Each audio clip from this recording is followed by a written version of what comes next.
అందరికీ నమస్కారం. ఈరోజు అంతర్జాతీయ అమ్మ దినోత్సవం. దాని సందర్భంగా అందరూ మాతృమూర్తులకు మరొకసారి పాదాభివందనాలు.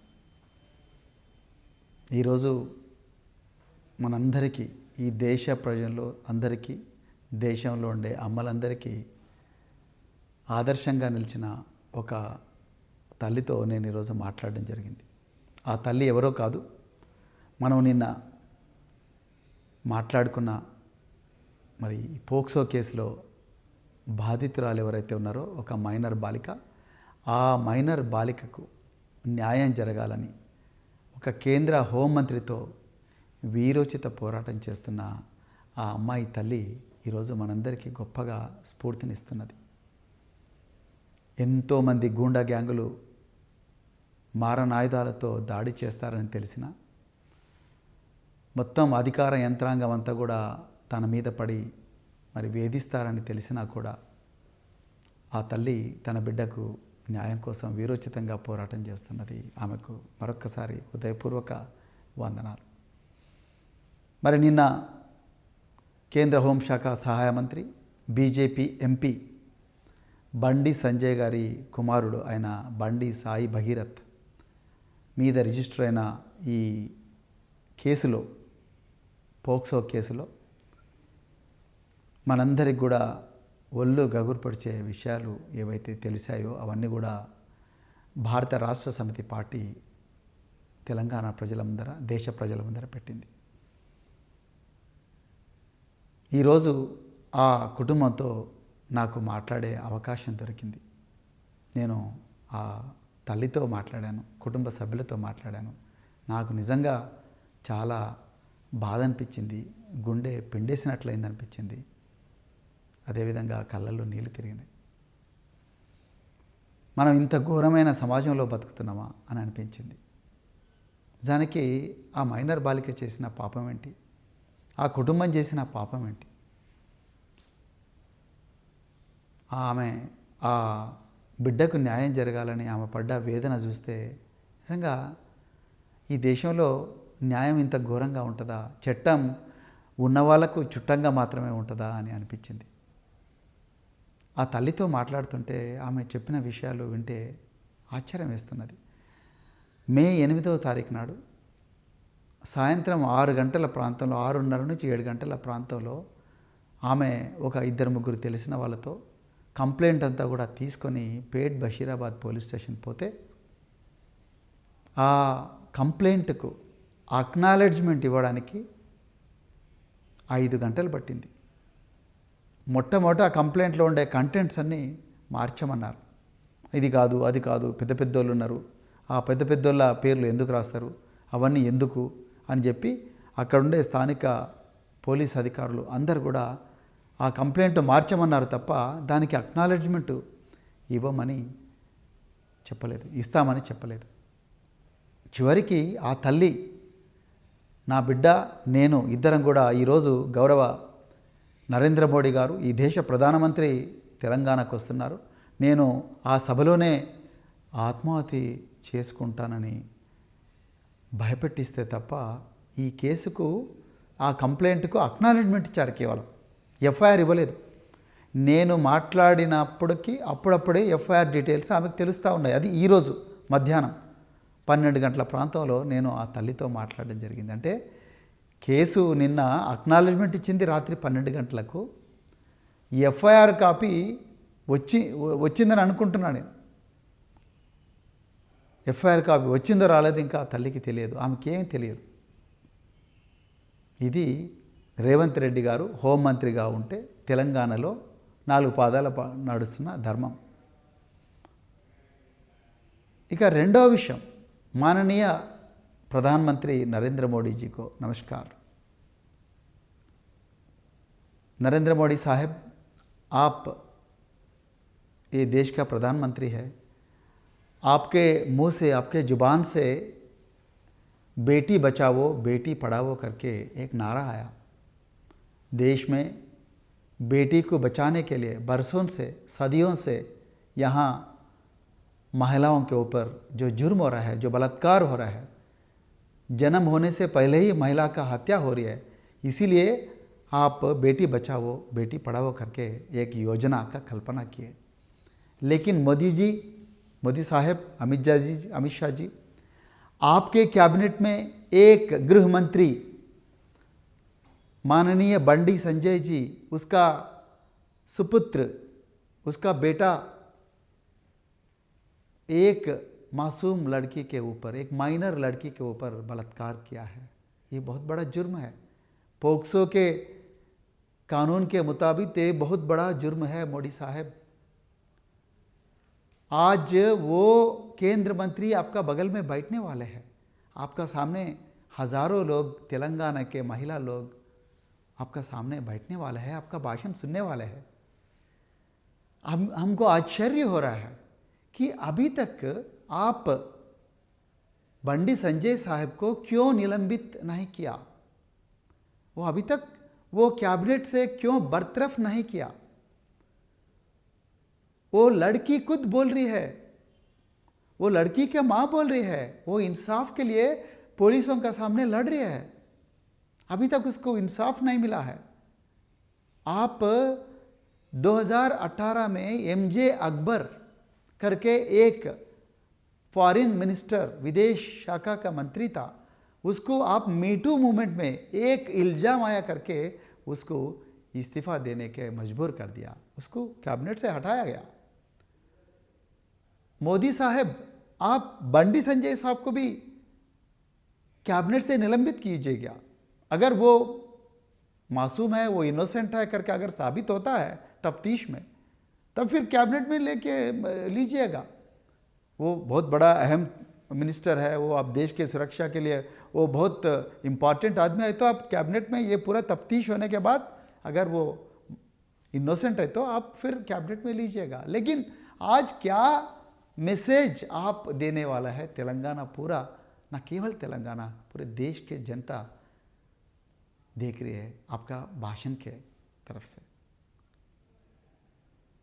మిత్రులారా, ఇది మామూలుగా జరిగిన నేరం కాదు. నేను ఆ అమ్మతో మాట్లాడితే భయం వేసింది.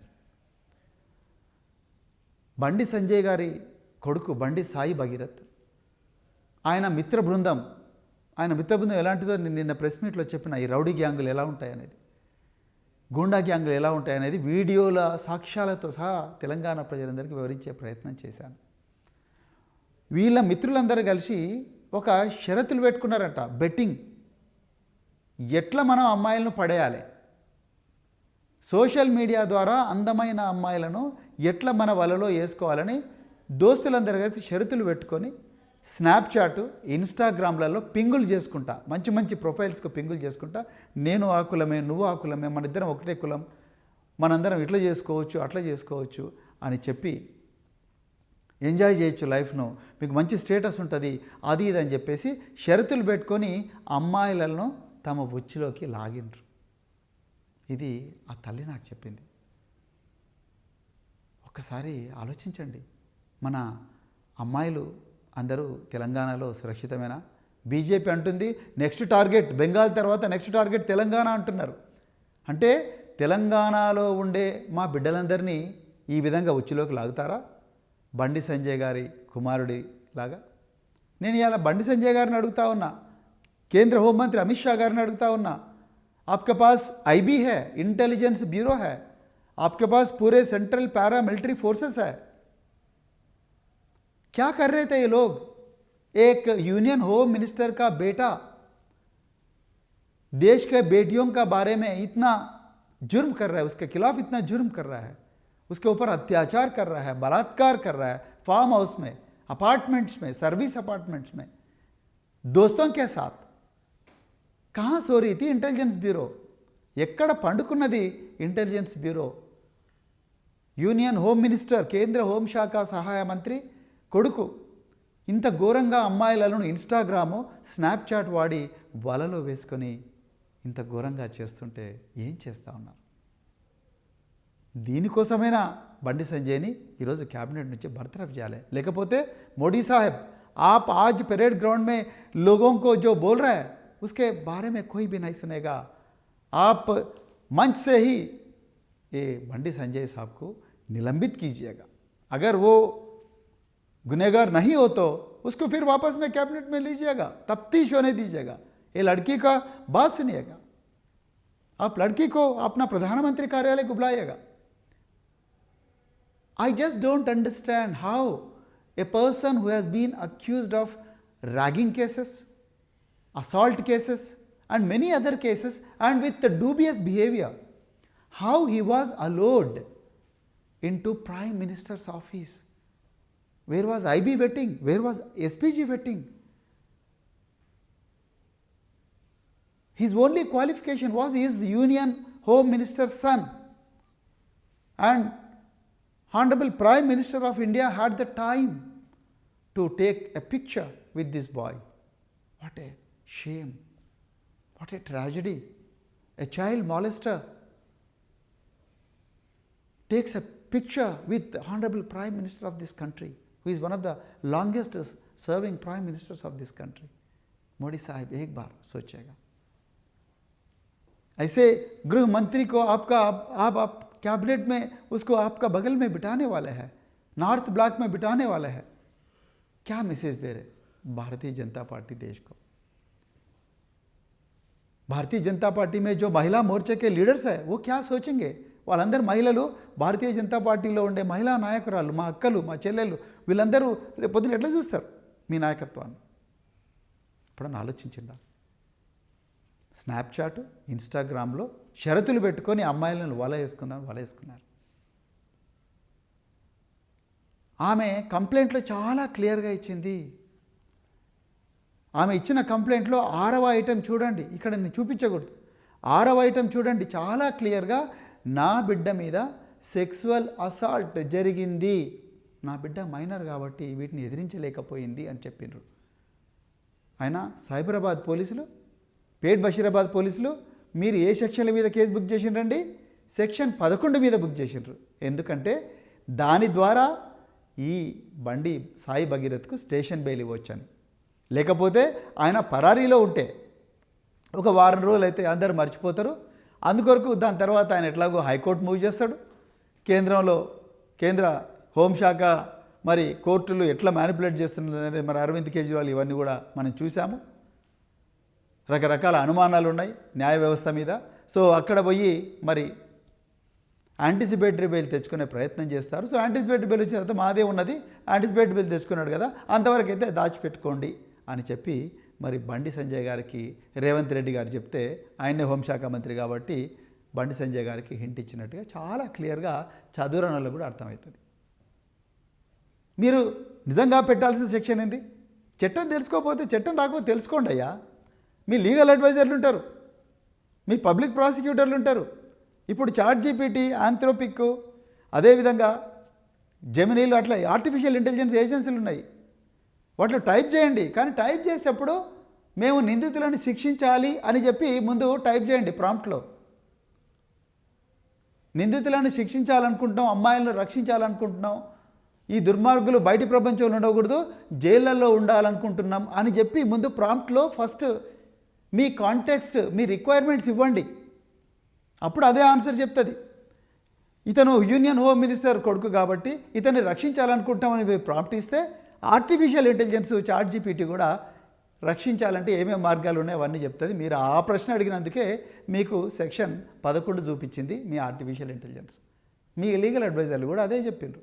మీరు వీడిని జైలుకు పంపించాలి. ఇంతకుముందే 2023లో కూడా చాలా కేసులు ఉన్నాయి. ఈ అమ్మాయి చాలా ఆధారాలు ఇచ్చింది, వాళ్ళ అమ్మ నాకు ఆధారాలు ఇచ్చింది అని అనుంటే అది సెక్షన్ 8 పెట్టమనేది. నేను చేయని నేరాన్ని ఆ అమ్మాయి ఇవ్వని కంప్లైంట్ను రిజిస్టర్ చేయమని నేను అంటలేను. కానీ మీరు సెక్షన్ 8 పెట్టాల్సి ఉండే, సెక్షన్ 11 పెట్టకూడదు. ఘోరంగా అసాల్ట్ చేసిండు అతను. ఆమె పాయింట్ 6లో చాలా క్లియర్గా చెప్పింది. అది మీరు సెక్షన్ ఆల్టర్ చేయాలి, సిపి సైబరాబాద్ గారు. 3వది, సాయంత్రం 7 గంటలకు తల్లిపోయిన వెంటనే 12 గంటల వరకు కూడా దానికి ఎఫ్ఐఆర్ రిజిస్టర్ చేయలేదు. ఒక చైల్డ్ మీద పోక్సో అనేది చాలా తీవ్రమైన నేరం, 2012లో వచ్చింది చట్టం. ఒక చైల్డ్ మీద అత్యాచారం జరిగితే అత్యాచార యత్నం జరిగితే ఆమె కన్సెంట్ ఉన్నప్పటికీ కూడా, ఆమె ఒప్పుకున్నప్పటికీ కూడా ఆమె మైనర్ అయితే అది నేరం అవుతుందని యూనివర్సల్ లా చెప్తుంది. Any consent given by a person under 18 years of age is not a consent at all, it is not admissible అని చాలా చట్టమే చెప్తుంది. మీరు సెక్షన్ 8 చేయాల్సి ఉండే. అదేవిధంగా మీరు ఇమ్మీడియట్గా ఎఫ్ఐఆర్ బుక్ చేయాల్సి ఉండే. మీరు ఎఫ్ఐఆర్ బుక్ చేయకుండా కరీంనగర్ పోలీసులకు ఒప్పందిస్తే, ఆర్ బండి సంజయ్ ఒప్పందిస్తే, బండి సంజయ్ కరీంనగర్ పోలీసులను ఇన్ఫ్లుయెన్స్ చేసి ఆయన అక్కడ 2 Town పోలీస్ స్టేషన్లో బాధితురాలిని నిందితురాలుగా చిత్రీకరిస్తూ మీరు ఒక ఎఫ్ఐఆర్ చేసిండ్రు. ఈరోజు ఆ తల్లి ఏం బాధపడుతుందంటే, అయ్యా నా బిడ్డను అత్యాచారం చేస్తే నాకు న్యాయం చేస్తారనుకున్నాను తెలంగాణ పోలీసులు, ఈ ముఖ్యమంత్రి రేవంత్ రెడ్డి గారు, కానీ నన్ను నిందితురాలుగా మారుస్తారని నేను కలలు కూడా అనుకోలేదు నాయన అని అన్నది ఆమె. ఇలా కరీంనగర్ పోలీసుల నుంచి, కరీంనగర్లో ఉండే బండి సంజయ్ గూండా గ్యాంగుల నుంచి మిమ్మల్ని తప్పకుండా కరీంనగర్ పోలీసులు అరెస్ట్ చేపిస్తాం అని చెప్పి ఫోన్లు వస్తున్నట్టుగా ఆ మహిళ నాకు చెప్పింది. ఆమె శ్రేయోభిలాషులు చెప్పిండ్రు. నిజంగా రేవంత్ రెడ్డి గారు ఇది జరిగితే మీరు ఒక్క నిమిషం కూడా తెలంగాణలో ఉండలేరండి. ఇది జరిగితే మాత్రం మీరు ముఖ్యమంత్రి అర్హత కోల్పోతారు, మీరు హోంమంత్రి అర్హత కోల్పోతారు, మీ లక్షలాది మంది పోలీసుల నుండి లాభం లేదు. ఆ మహిళను ఆ విధంగా పోలీసులు కానీ లేకపోతే బండి సంజయ్ గూండా గ్యాంగులు వేధించుంటే మాత్రం వాళ్ళు భయపడుతున్నారు.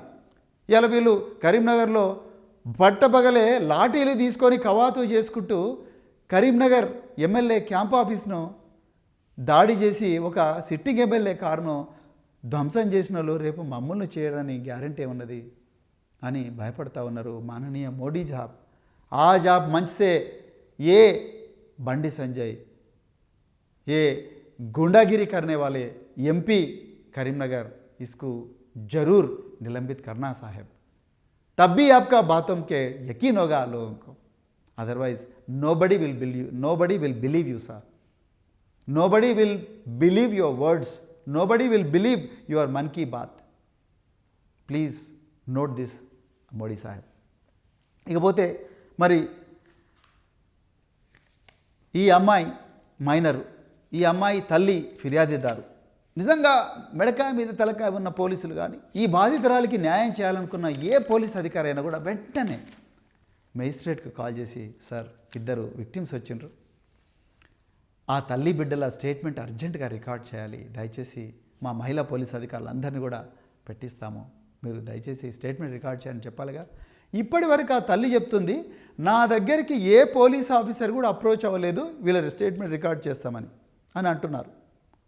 ఏంటి డీజీపీ గారు, మరి ఇదేనా మీరు కొత్తగా వచ్చారు, మీరు కొత్తగా వస్తే పోలీసింగ్ కొత్తగా మారుతుంది అనుకున్నాం, మరి ఎందుకు డీజీపీ గారు ఆ తల్లి దగ్గరికి, డీజీ ర్యాంకులో ఉన్నారు ఆఫీసర్లు, ఇప్పుడు మహిళా అధికారులు మంచి రెప్యుటేషన్ ఉన్న అధికారులు ఉన్నారు. డీజీపీ ర్యాంకులో ఈ రాష్ట్రంలో ఎంతోమంది మహిళా అధికారులు సీనియర్ పోలీస్ ఆఫీసర్లు ఉన్నారు. కొంతమంది ఉమెన్ సేఫ్టీ, కేసీఆర్ గారి సమయంలో డైరెక్టర్ జనరల్ ఉమెన్ సేఫ్టీగా కూడా పనిచేసిన గొప్ప గొప్ప పేరున్న అధికారులు ఉన్నారు. దయచేసి వాళ్ళ అందరినీ కలిపి ఒక సిట్ వేయండి కదా, సిట్ వేసి అర్జెంటుగా వాళ్ళను ఆ బాధితురాలు ఇంటికి పంపించండి కదా డీజీపీ గారు. ఎందుకు పంపించడం లేదు, ఎందుకంటే రేవంత్ రెడ్డి బండి సంజయ్ని కాపాడాలనుకుంటున్నాడు, బండి సంజయ్ రేవంత్ రెడ్డిని కాపాడాలనుకుంటున్నాడు. రేవంత్ రెడ్డి చేసే కుంభకోణాలన్నీ సిబిఐ ఈడీలు రాకుండా బండి సంజయ్ కాపాడుతూ ఉన్నాడు, కిషన్ రెడ్డి కాపాడుతూ ఉన్నాడు. అందుకొరకు బండి సంజయ్కి ప్రాబ్లం వచ్చినప్పుడు రేవంత్ రెడ్డి బండి సంజయ్ని కాపాడాలనుకుంటున్నాడు. కాబట్టే ఈ రాష్ట్ర హోంశాఖ మంత్రి ఆయన రేవంత్ రెడ్డి గారు డీజీపీ గారికి ఆదేశాలు ఇచ్చినట్టుగా మేము అనుకుంటున్నాం. లేకపోతే మీరు సిట్ వేయండి కదా, మీరు సిట్ వేసి మరి డీజీపీ ర్యాంకులో ముగ్గురు నలుగురు మహిళా అధికారులు ఉన్నారు, వాళ్ళ పేర్లు చెప్పాల్సిన అవసరం లేదు, మంచి రెప్యుటేషన్ ఉంది వాళ్ళకు. అదేవిధంగా మీకు ఒక కమిషనర్ పోలీసు కూడా మహిళనే ఉన్నారు, వాళ్ళందరినీ పంపించి ఒక సిట్ వేసి అర్జెంటుగా అమ్మాయి దగ్గర పంపించి మీరేమైనా చేయండి, నిందితుడు జైలుకు పోవాలంటే ఒక్క నిమిషం ఆనంద్ గారు, ఒక్కటే నిమిషం. మనందరం కూడా అదే డిపార్ట్మెంట్లో పనిచేసినాం, ఒక్కటే నిమిషం. నిజంగా మీరు తలుచుకుంటే 2 నిమిషాల్లో ఆ పిల్లగాడు అజ్ఞాతం నుంచి బయటకు వస్తాడు. కానీ మనం తలుచుకోవడం లేదు కాబట్టి ఆయన రేపు యాంటిసిపేటరీ బెయిల్కి అప్లై చేస్తాడు, ముందస్తు బెయిల్కి అప్లై చేస్తాడు, బరాబర్ వస్తుంది. ఎందుకంటే మీరు పెట్టినవి సెక్షన్ 11 చిన్న చిన్న కేసులు పెట్టిర్రు, 2 సంవత్సరాలు 3 సంవత్సరాల శిక్ష. అందుకొరకు అర్జెంటుగా దీంట్లో 164 అంటే 183 బిఎన్ఎస్ఎస్, 164 సిఆర్పిసి స్టేట్మెంట్ అర్జెంటుగా రికార్డ్ చేయాలి. ఇంకొక ముఖ్యమైన విషయం, సంగప్ప అని ఒకప్పుడు V6లో పనిచేసిన ఒక జర్నలిస్టు గత 3 సంవత్సరాల నుంచి బీజేపీలో అధికార ప్రతినిధిగా పనిచేస్తున్నారు. ఈ సంగప్ప గారు ఏప్రిల్ నెలలో 22 నుంచి 20వ తారీఖు మధ్యలో ఈ సంవత్సరం ఈ బాధిత కుటుంబం దగ్గరికి వెళ్ళి వాళ్ళందరితో మాట్లాడి వాళ్ళందరినీ తీసుకొని హైదరాబాదులో జూబ్లీ హిల్స్లో నివాసం ఉంటున్న బండి సంజయ్ గారి ఇంటికి వీళ్ళను తీసుకుపోయినరు. ఆ అమ్మాయి తన బాధంతా వెళ్ళబుచ్చుకున్నది. ఇగో మీ కొడుకు నన్ను ఇడివంగా చేసిండు, ఇగో వీడియోలు ఇట్లున్నాయి, చాటింగ్లు ఇవి ఉన్నాయి, అవన్నీ ఉంటే బండి సంజయ్ గారు చెప్పింది ఏందా అంటే, ఆ అమ్మ నాకు చెప్పిందండి. బండి సంజయ్ గారు చెప్పింది ఏంటంటే, మీరు మీ బిడ్డ ఎంతమందితో తిరిగిందో ఏందో నాకు తెలియదు, నేను మాత్రం దీనికి ఒప్పుకునే సవాలే లేదు. ఇంకోటి కూడా మీకు ముచ్చట చెప్పాలనుకుంటున్నా, నేను మా బీజేపీ పార్టీ నన్ను బీజేపీ రాష్ట్ర అధ్యక్షుడి పదవి నుంచి తీసేస్తే నా కోసం 8 మంది ఆత్మహత్య చేసుకున్నారు. ఇంకా నా సంగతి ఏందో మీకు అర్థమైంది కదా. రేపు మీ మీద ఏం జరిగినా అమ్మలా నేను రెస్పాన్సిబుల్ కాదు, నకరాలు చేయకూరి, ఇక్కడి నుంచి వెళ్ళిపోండి, ఏదైనా సెటిల్ చేసుకుందాం అని చెప్పి భయపెట్టించి పంపించిండంట. ఇది సంగప్ప గారి సమక్షంలో జరిగింది. ఆ మహిళ చెప్పింది నాకు. ఇవాళ నేను హైదరాబాద్ పోలీస్ కమిషనర్ గారిని, డీజీపీ గారిని డిమాండ్ చేస్తూ ఉన్నా, బండి సంజయ్ గారి ఇంటి దగ్గర ఉండే సీసీటీవీ కెమెరాల ఫుటేజ్ అర్జెంటుగా తీసుకోండి. ఆయన కాల్ డీటెయిల్స్ తీసుకోండి, సంగప్ప కాల్ డీటెయిల్స్ తీసుకోండి, ఈ బాధితుల కాల్ డీటెయిల్స్ తీసుకోండి, వాళ్ళ టవర్ లొకేషన్స్ చూడండి. మీకు 2 నిమిషాల్లో కేంద్ర హోంమంత్రి ఏం చేసిండో మీకు అర్థమవుతుంది. మీరు అవన్నీ చేయలేదు, ఇంకా మీరు ఆయన కాపాడాలని ప్రయత్నం చేస్తున్నారు. ఎందుకంటే రేవంత్ రెడ్డికి ఎట్లనే చేసి బండి సంజయ్ని కాపాడాలన్నది ఈ మహిళల మీద వీళ్ళకుండే గౌరవం ఏదో మనకు అర్థమవుతున్నది. ఇలా రీల్స్ మీద రీల్స్ చేసే సీతక్క గారు ఎందుకు మాట్లాడడం లేదు, కొండా సురేఖ గారు ఎందుకు మాట్లాడడం లేదు, ఎందుకు మాట్లాడింది? కాంగ్రెస్ వాళ్ళు ఒక్కరన్నా మాట్లాడుతున్నారా? ఒక్కరన్నా ఎక్కడ పోయారు మీ వాళ్ళందరూ రోడ్ల మీదకి? ఎందుకు రాలేదు? ఎందుకు రావడం లేదు రోడ్ల మీదకి? సోనియా గాంధీ గారికి ఈ విషయం చెప్పినరా? ప్రియాంక వధేరా గారికి ఈ విషయం చెప్పినరా? మీరు చెప్పలేదు. కేవలం బీఆర్ఎస్ పార్టీ కొట్లాడుతున్నది ఈ కుటుంబం గురించి, ఎవ్వరు కొట్లాడుతున్నారు. నేను ఇవాళ అడుగుతా ఉన్నా, జెన్జీ అంటే 2000 సంవత్సరం తర్వాత పుట్టిన బిడ్డలు ఎవరైతున్నారో ఈ బాధిత బాలిక కూడా జెన్జీనే. ఎక్కడున్నారు మీరు? సైలెంట్గా ఇళ్ళ దగ్గర ఉంటే అయిపోయిందా? రేపు పొద్దున ఈ అమ్మాయికి అయింది, రేపు ఇలాంటి దుర్మార్గులు వలలు వేసి స్నాప్చాట్ ద్వారా కానీ, వాట్సాప్ ద్వారా కానీ, ఇన్స్టాగ్రామ్ ద్వారా కానీ, ఫేస్బుక్ ద్వారా కానీ వలలు వేసి మనందరినీ, మన పిల్లలందరినీ నాశనం చేయరని గ్యారంటీ ఏమున్నది? ఐ రిక్వెస్ట్ జంజీ to look at this, see this horrific crime. Do you really feel that you are safer in the state of Telangana in the rule of Mr. Revanth Reddy and Bandi Sanjay? Absolutely not. This is the high time that you raise your voice for your own safety, for the safety of all your colleagues, for the safety of lakhs of youth, particularly the women and children in the state of Telangana. Please raise your voice, my dear fellow Genjis. ఇక మిత్రులారా, మరి నిన్నటి నుంచి honey trap నేను ఇప్పుడు చెప్పిన Instagram, Snapchat theory మీకు అర్థమైపోయి ఉంటుంది. మీకు చాలా ఈజీగా అర్థమైపోయి ఉంటుంది హనీ ట్రాప్ ఎవరి మీద ఎవరేస్తున్నారు. కానీ ఈ హనీ ట్రాప్ అనేదే నిజమైన కథనం అని చెప్పి బండి సంజయ్ గారి పిఆర్ఓ అందరూ మీడియా ఛానళ్లకు, అన్ని పత్రికలకు ఫోన్లు చేస్తున్నారంట.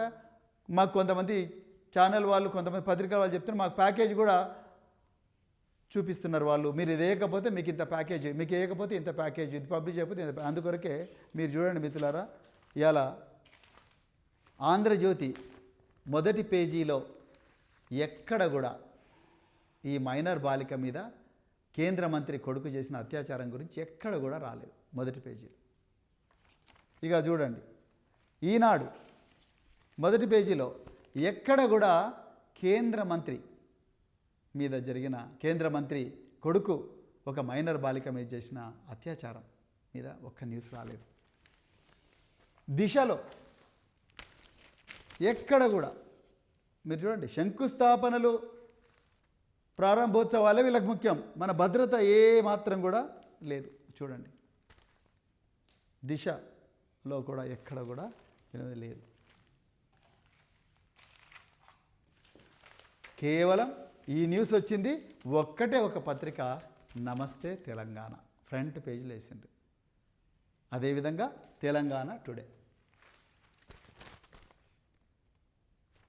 అంటే ఇప్పుడు అర్థమైంది అనుకుంటాను తెలంగాణ ప్రజలకు, ఎవరి తెలంగాణ ప్రజల ధన మాన ప్రాణాల రక్షణ గురించి ఎవరు తప్పిస్తున్నారు, ఏ పత్రిక తప్పిస్తుంది. నేను ఇవాళ మీడియా వాళ్ళందరికీ కూడా నేను ఇక్కడ మిమ్మల్ని క్రిటిసైజ్ చేస్తలేను. మీకు బండి సంజయ్ కార్యాలయం నుంచి, రేవంత్ రెడ్డి గారి కార్యాలయం నుంచి Ponguleti Srinivasa Reddy information and public relations minister కాబట్టి,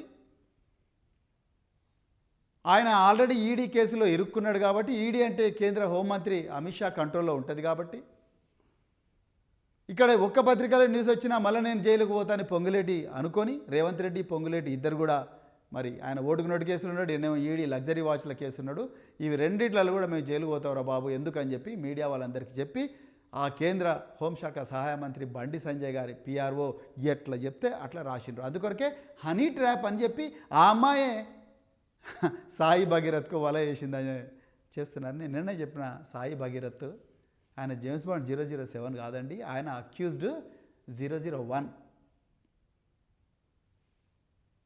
అందుకొరకే నేను మళ్ళీ రిపీట్ చేస్తున్నా, ఈ సంగప్ప మీద కూడా ఎఫ్ఐఆర్ నమోదు చేయాలి, ఈయనను కూడా నిందితుడిగా పెట్టాలి. ఈయనకు తెలుసు అక్కడ నేరం జరిగిందని, ఒక మైనర్ బాలిక కన్సెంట్ ఇచ్చినా కూడా ఆ మైనర్ బాలిక మీద అత్యాచారం జరిగితే అతను అవతల వ్యక్తి నేరస్తుడు అవుతాడు. ఆ విషయాన్ని పోలీసు వాళ్ళకు చెప్పకుండా రాయభారం నడిపి ఆ బండి సంజయ్ యొక్క కొడుకైన సాయి భగీరథ్ను రక్షించే ప్రయత్నం చేసిన సంగప్ప కూడా ఇందులో నేరస్తుడే. అర్జెంటుగా బీజేపీ సంగప్పను బహిష్కరించండి, బహిష్కరించాల్సిందే. ఒక బేటీ బచావో అన్నారుగా మీరు బహిష్కరించాలి కదా, ఎందుకు బహిష్కరిస్తలేరు మరి సంగప్పను? అందుకొరకు సంగప్పను అర్జెంటుగా బహిష్కరించాల్సిన అవసరం ఉన్నది, ఆయన మీద కూడా ఎఫ్ఐఆర్ నమోదు చేయాల్సిన అవసరం ఉన్నది. అదేవిధంగా ఈ సాయి భగీరథ్ మిత్రులు ఎవరైతే ఉన్నారో, శ్రీరామ్ అనే వ్యక్తి నిర్మల్ పోలీసుల్లో, నిర్మల్ పోయి ఒక ఎస్ఐకి కంప్లైంట్ ఇచ్చిండంట. నిర్మల్ పోలీసు వాళ్ళేమో మా దగ్గర ఏ ఎఫ్ఐఆర్ రిజిస్టర్ కాలేదంటున్నారు, కానీ ఆయన ప్రత్యేకించి బండి సంజయ్ కొడుకే మేము నిర్మల్ పోలీసులకు పోయినామంటున్నారు. అదేవిధంగా ఆ అమ్మాయి తల్లి కూడా చెప్తుంది, మేము నిర్మల్ పోలీస్ స్టేషన్కు మమ్మల్ని పిలిపించిండ్రు, ఆ శ్రీరామ్ అనే వ్యక్తి ఈ సాయి భగీరథ్ యొక్క దోస్త్ అంట, ఈ అమ్మాయి మీద మళ్ళీ కంప్లైంట్ ఇప్పించిండ్రు. వాళ్లకు ఈ భయం కూడా ఉన్నది, మమ్మల్ని నిర్మల్లో కూడా ఏం చేస్తారో, మమ్మల్ని కరీంనగర్ పోలీసులు ఏం చేస్తారో అని భయపడతా ఉన్నారు. సివి ఆనంద్ గారు, డీజీపీ గారు, దయచేసి మీరు ఇందులో చొరవ తీసుకోవాలి. ఈ నిర్మల్లో వీళ్ళ ఎంబడిపోయిన ఎస్ఐ ఎవరైతే ఉన్నారో ఆయన మీద చట్టపరమైన చర్యలు తీసుకోవాలి. ఈ 7 గంటల నుండి మధ్యరాత్రి 12 గంటల వరకు కూడా ఈ బాధిత కుటుంబానికి ఎఫ్ఐఆర్ నమోదు చేయకుండా నీళ్లు నమిలిన పేట్ బషీరాబాద్ ఎస్హెచ్ఓ ఎవరైతే ఉన్నారో అతన్ని అర్జెంటుగా సస్పెండ్ చేయాలి. అతన్ని గైడ్ చేసిన ఉన్నతాధికారులు ఎంత పెద్దోళ్ళైనా సరే వాళ్ళను సస్పెండ్ చేయాల్సిందే. పక్కన ఆంధ్రప్రదేశ్లో చూడండి, 5 మంది ఐపీఎస్ ఆఫీసర్లు కూడా సస్పెండ్ చేసి ఒకరిద్దరిను జైలుకు పంపించారు. తెలంగాణ పోలీసులు శుద్ధపూసలా? అయితే అందరు మంచోలే, నేను కూడా అందులో పనిచేసిన, కానీ కొంతమంది మాత్రం ఈ విధంగా కేంద్ర హోంమంత్రికి సపోర్ట్ చేస్తున్నట్టుగా చాలా క్లియర్గా అర్థమవుతుంది. నిందితుడిని కాపాడే ప్రయత్నం చేస్తున్నట్టుగా అర్థమవుతున్నది. నిందితుడు పెద్దవాడైతే వాళ్ళను మరి కాపాడే ప్రయత్నం చేస్తూ ఉన్నారు. బాధితురాలిని కన్విన్స్ చేసి కేసు విత్డ్రా చేసుకోమనే ప్రయత్నం పోలీసులు చేసినట్టుగా అనిపిస్తున్నది. లేకపోతే ఇప్పటికల్లా ఆ బాధితురాలి 164 స్టేట్మెంట్ రికార్డ్ చేయాల్సి ఉండే, అది మీరు చేయడం లేదు. దయచేసి చేయండి, కంపల్సరీ చేయాల్సిందే. ఇందులో 164 చేయాల్సింది. అంతవరకు మేము పోరాటం ఆపము. మీరు ముందస్తు బెయిలు అని చెప్పి హైకోర్టు వాళ్ళకి బెయిల్ ఇచ్చింది అన్న మీరు పెట్టుకొని మాదే ఉన్నది, కోర్టు వాళ్ళు బెయిల్ ఇచ్చింది కాబట్టి మేము తప్పనిసరిగా అతను చేయాలంటే మాత్రం కుదరదు. మొత్తం రాష్ట్రం అంతా కూడా బగ్గమంటుంది. దయచేసి ఇది చాలా ముఖ్యమైన కేసు, ఒక తరానికి సంబంధించిన కేసు, ఒక మైనర్ బాలికకు సంబంధించిన కేసు. దీని మీద తీవ్రంగా మీరు ఆలోచించాలని చెప్పి కోరుకుంటున్నాను నేను. అదేవిధంగా మరి నేను మళ్ళీ రిపీట్ చేస్తున్నా, బండి సంజయ్ గారిని వెంటనే బర్తరఫ్ చేయాలి. ఆ కాల్ డీటెయిల్స్ తీసుకోవాలి, ఆయన సీసీటీవీ కెమెరాలు ఉండే ఫుటేజ్ తీసుకోవాలి, పోలీస్ స్టేషన్లలో ఉండే ఫుటేజీలు అవన్నీ కూడా తీసుకోవాలి. అదేవిధంగా మరి డీజీ ర్యాంక్ ఉండే మహిళా అధికారులు ఎవరైతే ఉన్నారో వాళ్ళతోని ఒక సిట్టు పెట్టించి ఈ కేసును తప్పనిసరిగా మరి పరిశోధించాలి. నిజంగా మిగతా మీరు వేసిన సిట్టులన్నీ కూడా తుఫైల్ సిట్లు, అవి ఎందుకు పనికిరావు, కక్షతో వేసిండ్రు. కనీసం ఒక నిజమైన సిట్ అన్న వేయండి రేవంత్ రెడ్డి గారు. అది లేకపోతే మాత్రం ఇంకా ఏ మాత్రం కూడా మీ మీద విశ్వసనీయత ఏ మాత్రం ఇప్పటికే పోయింది, ఇంకా ఏ మాత్రం కూడా ఉండదని మరి చెప్తూ మళ్ళొక్కసారి రిపీట్ చేస్తున్నా, ఈ కుటుంబానికి ఏ మాత్రం ప్రమాదం జరిగినా కూడా దానికి రెస్పాన్సిబిలిటీ డైరెక్ట్గా రేవంత్ రెడ్డి గారే అవుతారు. ఎందుకంటే ఇది మీ రెస్పాన్సిబిలిటీ. వాళ్ళ మీద ఏమాత్రం దాడి చేయదు. ఎందుకంటే నేను ఇంతకుముందే చెప్పిన నిందితుడి నాన్న వీళ్ళిద్దరు కూడా మరి వాళ్ళు రకరకాల గూండా గ్యాంగులు నడిపిస్తూ ఉన్నారు. అందుకొరకు మరి వాళ్ళందరి నుంచి ఈ కుటుంబానికి రక్షణ కావాలంటే తప్పకుండా ఆ బిడ్డను కాపాడుకోవాలి. ఆ బిడ్డ స్టేట్మెంటు, అదేవిధంగా వాళ్ళ అమ్మగారి స్టేట్మెంటు, వీడియో రికార్డింగు కేవలం మహిళా అధికారులే ఉండగా ఒక మహిళా మేజిస్ట్రేట్ ముందర చేయిస్తే బాగుంటుంది, అదే చేయాలి చట్ట ప్రకారం అని చెప్పి కోరుకుంటూ అది ఈరోజే చేయాలి. అప్పుడే మీ విశ్వసనీయత. అంతే తప్ప ప్రధానమంత్రి గారి సభ ఉంది,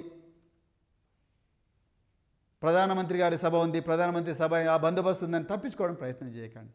మేము కూడా బందోబస్తులు చేసినాం, మేము కూడా ప్రైమ్ మినిస్టర్ల బందోబస్తు చేసినాం, ప్రెసిడెంట్ ఆఫ్ ఇండియాల బందోబస్తు చేసినాం. బందోబస్తులో ఒక 5-6 మంది పోలీస్ ఆఫీసర్లు లేకపోతే ఏం కాదు. డీజీ ర్యాంక్ అధికారులు అందరూ కూడా బందోబస్తులో యూనిఫామ్ వేసుకొని చేయాల్సిన అవసరం లేదు. అందుకొరకు మీరు దయచేసి సీనియర్ అధికారులందరూ కూడా ఇప్పుడే వాళ్ళను సంఘటనా స్థలానికి పురమాయిస్తారని చెప్పి కోరుకుంటూ మరొకసారి ఈ అవకాశం ఇచ్చిన మిత్రులందరికీ కూడా ధన్యవాదాలు చెప్తూ, ఈ కుటుంబానికి బాసటగా నిలబడ్డ సోషల్ మీడియా వారియర్లకు, యూట్యూబర్లకు, ఎందుకంటే ప్రధాన స్రవంతి మీడియా వాళ్ళందరూ కూడా మరి బండి సంజయ్ మేనేజ్ చేస్తున్నాడు, పొంగులేటి మేనేజ్ చేస్తున్నాడు. కానీ మీరందరూ కూడా ఈ కుటుంబానికి బాసటగా నిలబడ్డందుకు, బీఆర్ఎస్ పార్టీ నాయకత్వానికి మరొకసారి ఈ కుటుంబానికి అండగా నిలబడ్డందుకు, వాళ్ళ కోసం ఎంతటి పోరాటానికైనా తెగిస్తున్నందుకు బీఆర్ఎస్ నాయకత్వానికి, మా వర్కింగ్ ప్రెసిడెంట్ కేటీఆర్ గారికి, అదేవిధంగా మా తెలంగాణ తొలి ముఖ్యమంత్రి కేసీఆర్ గారికి అందరికీ కూడా హృదయపూర్వక ధన్యవాదాలు చెప్తూ, జై తెలంగాణ, జై కేసీఆర్.